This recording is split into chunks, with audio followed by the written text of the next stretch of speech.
Et si votre cœur s'arrêtait, et qu'il n'y avait personne pour vous aider? Avez-vous déjà imaginé cette peur? Celle d'être seul face à l'inimaginable. Peu d'entre nous veulent y penser, mais ce scénario se produit bien plus souvent qu'on ne le croit. Lors d'une crise cardiaque, chaque seconde compte, surtout dans les toutes premières minutes. Et pourtant, la majorité des gens pensent qu'ils auront le temps de réagir, ou que quelqu'un d'autre appellera les secours. Mais quand vous êtes seul, ces suppositions s'effondrent. Vous devenez alors votre propre sauveteur. La bonne nouvelle? Il existe des gestes simples et accessibles qui peuvent faire toute la différence, même si vous êtes seul. Pas besoin d'équipement médical sophistiqué, ni de formation particulière.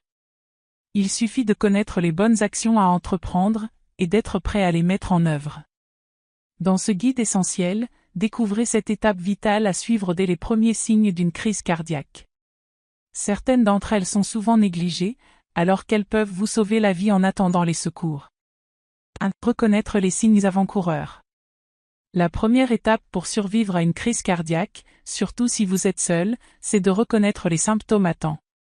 Contrairement à ce que montrent les films, les crises cardiaques ne commencent pas toujours par une douleur violente à la poitrine. Parfois, les signes sont subtils. Une pression ou gêne au centre de la poitrine. Une douleur dans la mâchoire, le cou, les épaules ou le haut du dos. Un essoufflement soudain, même au repos. Des nausées, sueur froide, vertige. Une fatigue intense et inhabituelle, surtout chez les femmes ou les personnes âgées. Prenez au sérieux toute sensation inhabituelle, surtout si elle s'accompagne de transpiration, de douleur ou d'oppression. Exemple, Richard, 74 ans, ressentait une légère brûlure sous la clavicule en lisant son journal. Il pensa d'abord à une simple indigestion, mais se rappela avoir lu que les crises cardiaques peuvent commencer discrètement. En remarquant sa respiration courte et ses mains moites, il agit immédiatement, ce qui a peut-être sauvé sa vie.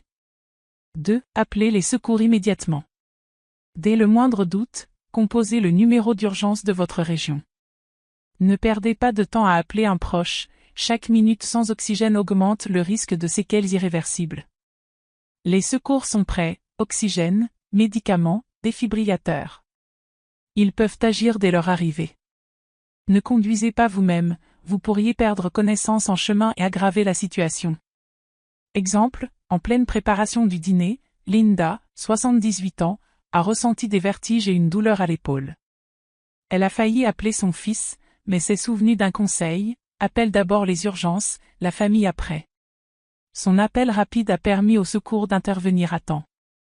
3. Mâcher une aspirine. Après avoir appelé les secours, mâchez lentement un comprimé d'aspirine non enrobé, 325 mg.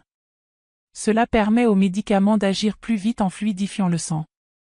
Les crises cardiaques sont souvent causées par un caillot qui bloque une artère du cœur. Attention, ne prenez de l'aspirine que si vous n'avez aucune contre-indication médicale connue, exemple, allergie, trouble de la coagulation. Exemple, Joe, 72 ans, sentait une pression intense dans la poitrine. Il se souvenait du conseil de son médecin, a mâché une aspirine, et cela a permis de limiter les dégâts cardiaques. 4. Économisez votre énergie, asseyez-vous ou allongez-vous. Votre cœur a besoin de calme. Une fois l'aspirine prise et l'appel passé, mettez-vous dans une position stable, assis, dos appuyé, pieds au sol, ou allongé sur le côté si vous êtes étourdi. Ne bougez plus. Ce n'est pas le moment de ranger, ouvrir des fenêtres ou chercher des objets. Moins vous en faites, mieux votre cœur se porte. Exemple, une femme de 81 ans a choisi de s'asseoir dans son fauteuil préféré au lieu de continuer ses tâches. Ce simple geste a peut-être empêché un arrêt cardiaque. 5. Faciliter l'arrivée des secours. Si vous pouvez vous déplacer sans risque, ouvrez la porte d'entrée pour permettre aux ambulanciers d'entrer rapidement. Sinon, cela pourrait retarder leur intervention précieuse. Exemple, Paul, 76 ans, vivant seul, a eu juste assez de force pour appeler les secours, prendre une aspirine et déverrouiller sa porte. Ce réflexe a sauvé de précieuses secondes. Si vous vivez dans un immeuble ou avez une porte sécurisée, pensez à laisser une clé de secours à un voisin ou donner le code d'entrée à un proche de confiance. 6. Utilisez le haut-parleur et votre fiche médicale sur le téléphone. Après avoir appelé les secours, activez le haut-parleur. Cela vous permet de garder les mains libres, de mieux respirer, et de rester en ligne même en position allongée. Activez aussi la fiche médicale de votre téléphone, disponible même verrouillée, elle contient vos antécédents, traitements, allergies, et contacts d'urgence. Exemple, Suzanne, 79 ans, a perdu connaissance avant l'arrivée des secours. Grâce à sa fiche médicale, les ambulanciers ont su qu'elle était diabétique et allergique à la pénicilline. Ils ont pu agir correctement sans perdre de temps. Ces gestes simples mais cruciaux peuvent sauver votre vie. Apprenez-les, mémorisez-les, partagez-les. Même seul, vous n'êtes pas sans ressources. Le savoir, la préparation, et la réactivité font toute la différence. N'attendez pas qu'il soit trop tard pour vous informer.